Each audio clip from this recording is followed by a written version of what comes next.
Drama serial कभी मैं कभी तुम के नेक्स्ट आने वाले एपिसोड में आप देखेंगे कि जब जाएगी मुस्तफ़ा की माँ मुस्तफ़ा के घर और इस पर कहेगी मुस्तफ़ा के तुम जानते हो हमारे साथ क्या हुआ है, अदील ने हमारा घर बार सब कुछ बेच दिया और हमें तो सड़क पे लाके खड़ा कर दिया, उसने तो अपनी बीवी रबाब को भी धोखा दिया है। इस पर कहेगा मुस्तफ़ा के ये वही है ना आपका बेटा जो कि बहुत ही ज़्यादा कमाता था और उसी ने मुझ पर चोरी का इल्ज़ाम लगाया था। उस वक्त तो मैं आपको चोर लगता था, डाकू लगता था, लेकिन अब आपको मेरा ख्याल कैसे आ गया? जब आपके लाडले ने आपको उठा के सड़क पर खड़ा कर दिया उस वक्त आपको मेरी याद आ गई, अब आपको मेरी याद क्यों आई? इस पर कहेगी मुस्तफ़ा की माँ के मुस्तफ़ा अब हम लोग कहाँ जाते, अब हमारे पास वही ठिकाना तो तुम ही थे या फिर सिदरा, और बेटी के घर जाना तुम्हारे अब्बा को बिल्कुल अच्छा नहीं लग रहा था। इस पर कहेगा मुस्तफ़ा के हाँ, बहू के कहने पर आकर बेटे पर इल्ज़ाम लगा के उसको घर से निकालना अब्बा को बहुत अच्छा लग रहा था, लेकिन बेटी के घर जाना अच्छा नहीं लग रहा था। खैर मैं आप लोगों को और कह भी क्या सकता हूँ।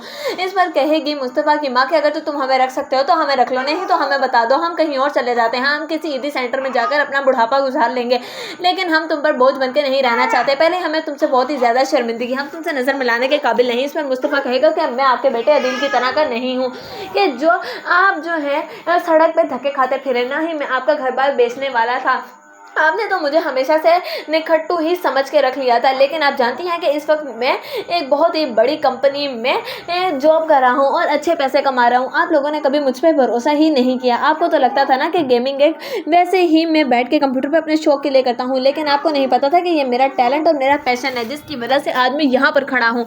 और रही बात अदील की, तो अदील को तो मैं पहले से ही जानता था, वो तो सिर्फ और सिर्फ बीवी के कंधे पर रख कर कामयाबी हासिल करने वाला था, लेकिन मैं ये नहीं जानता था कि वो रबाब को भी धोखा दे देगा। जिस तरीके से उसने आप लोगों को धोखा दिया है उसको कम से कम ये तो शर्म आनी चाहिए थी कि उसके बूढ़े माँ बाप बुढ़ापे में कहाँ जाएंगे, लेकिन उसने ये ख्याल नहीं किया। तो अब वो जहाँ भी है बिल्कुल ठीक है। इस पर कहेगी मुस्तफ़ा की माँ के लेकिन तो मैं उसे छुड़ाने के लिए कुछ तो करना होगा। इस पर मुस्तफ़ा कहेगा कि मैं उसके लिए कुछ भी नहीं करूँगा, क्योंकि जो कुछ वो कर रहा है जहाँ पर वो है वो उसने सिर्फ और सिर्फ अपने किए की सज़ा ही काटी है, इसलिए जिधर वो है मुझे तो लगता है कि वो वही जगह डिजर्व करता था। मुझे नहीं लगता कि हमें उसको छुड़वा कर वहाँ से बाहर निकलवाना चाहिए।